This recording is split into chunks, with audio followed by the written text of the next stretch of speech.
Work ಮಾಡಿ ನನ್ಗಿನ್ನೂ ನೆನಪಿದೆ 2000 ಹತ್ತೊಂಬತ್ತು 2020ರಲ್ಲಿ ನಂದು ಟೆಲಿಗ್ರಾಮ್ ಚಾನೆಲ್ ನಾನು ಮಾಡಿದ್ದೆ. ನಾನು ಬಹಳ ಅಂದ್ರೆ ಟೆಲಿಗ್ರಾಮ್ ಚಾನೆಲ್ ಮೇಲೆ ಬಹಳ ನನಗೆ ಒಂಥರ ಏನೋ ಒಲವಿತ್ರಿ. ನಾನು ಟೆಲಿಗ್ರಾಮ್ ಚಾನೆಲ್ ನನಗೆ ಆ ಟೈಮಲ್ಲಿ ನಮ್ಗೆ ಗೊತ್ತಿದ್ರೆ ಏನು ಅಂತ, ಯಾರು ಆನ್ಲೈನ್ ಅನ್ನೋದೇ ಬಂದಿರಲಿಲ್ಲ. ಅವಾಗ ನಾವಿದ್ವಿ. ಅವಾಗ 1000 ಜನ ಜಾಯಿನ್ ಆಗ್ಬಿಟ್ರಿ. 1000 ಜನ ಜಾಯಿನ್ ಆದಾಗ ಎಷ್ಟು ಖುಷಿ ಆಯ್ತು ಅಂತಂದ್ರೆ, ಹುರೇ 1000 ಜನ ಜಾಯಿನ್ ಆದ್ರು ಅಂತ ಹೇಳಿ ಫುಲ್ 1000 ಆಯ್ತು ಅಂತ ಪೋಸ್ಟ್ ಹಾಕಿದೀನ್ರಿ.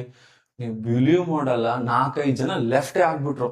ಯಪ್ಪಾ, ಏನ್ ಜನ ಇರ್ತಾರಪ್ಪ ಇವ್ರು, ನನ್ ಖುಷಿನೂ ಸಹಿಸಲ್ಲ ಅಂತ ಹೇಳಿ.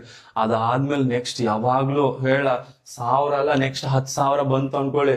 10,000 ಒಂದು 50 ಜನ ಜಾಸ್ತಿ ಆದ್ಮೇಲೆ ಪೋಸ್ಟ್ ಹಾಕಿದೀನಿ. ಯಪ್ಪ, ಹಿಂಗೂ ಇರ್ತಾರೆ ಜನ ಅಂತ ಗೊತ್ತಿರಲಿಲ್ಲ. ಅಂದ್ರೆ ಅವಾಗ ಗೊತ್ತಾಯ್ತು, ನಮ್ ಖುಷಿ ಯಾರು ಇಷ್ಟ ಪಡಲ್ರಿ. ನೀವು ನಿಮ್ ಖುಷಿ ಏನ್ ಸಕ್ಸಸ್ ಇದೆಲ್ಲ ಯಾರಿಗೂ ಇಷ್ಟ ಆಗಲ್ಲ. ನೀವು ನಿಮ್ ಫ್ಯಾಮಿಲಿಗೋಸ್ಕರ, ನಿಮಗೋಸ್ಕರ. ಇನ್ನ ಉರ್ಕೋಣವ್ರು ಉರ್ಕೋತಾ ಇರ್ತಾರೆ. ಓಕೆ, ಈಗ ಹಂಗೆ ನೆನಪು ಬಂತು ನನಗೆ. ಓಕೆ, ವರ್ಕ್ ಮಾಡಿ ನನ್ಗಿನ್ನೂ ನೆನಪಿದೆ 2020ರಲ್ಲಿ ನಂದು ಟೆಲಿಗ್ರಾಮ್ ಚಾನೆಲ್ ನಾನು ಮಾಡಿದ್ದೆ. ನಾನು ಬಹಳ ಅಂದ್ರೆ ಟೆಲಿಗ್ರಾಮ್ ಚಾನೆಲ್ ಮೇಲೆ ಬಹಳ ನನಗೆ ಒಂಥರ ಏನೋ ಒಲವಿತ್ರಿ. ನಾನು ಟೆಲಿಗ್ರಾಮ್ ಚಾನೆಲ್ ನನಗೆ ಆ ಟೈಮಲ್ಲಿ ನಮ್ಗೆ ಗೊತ್ತಿದ್ರೆ ಏನು ಅಂತ, ಯಾರು ಆನ್ಲೈನ್ ಅನ್ನೋದೇ ಬಂದಿರಲಿಲ್ಲ. ಅವಾಗ ನಾವಿದ್ವಿ.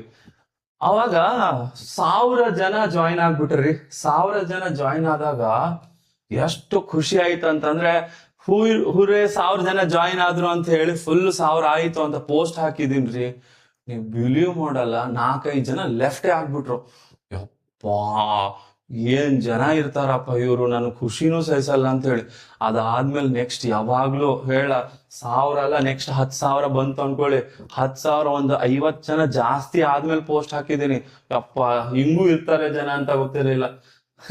ಅಂದ್ರೆ ಅವಾಗ ಗೊತ್ತಾಯ್ತು, ನಮ್ ಖುಷಿ ಯಾರು ಇಷ್ಟ ಪಡಲ್ರಿ. ನೀವು ನಿಮ್ ಖುಷಿ ಏನ್ ಸಕ್ಸಸ್ ಇದೆಲ್ಲ ಯಾರಿಗೂ ಇಷ್ಟ ಆಗಲ್ಲ. ನೀವು ನಿಮ್ ಫ್ಯಾಮಿಲಿಗೋಸ್ಕರ, ನಿಮಗೋಸ್ಕರ. ಇನ್ನ ಉರ್ಕೋಣವ್ರು ಉರ್ಕೋತಾ ಇರ್ತಾರೆ. ಓಕೆ, ಈಗ ಹಂಗೆ ನೆನಪು ಬಂತು ನನಗೆ. ಓಕೆ.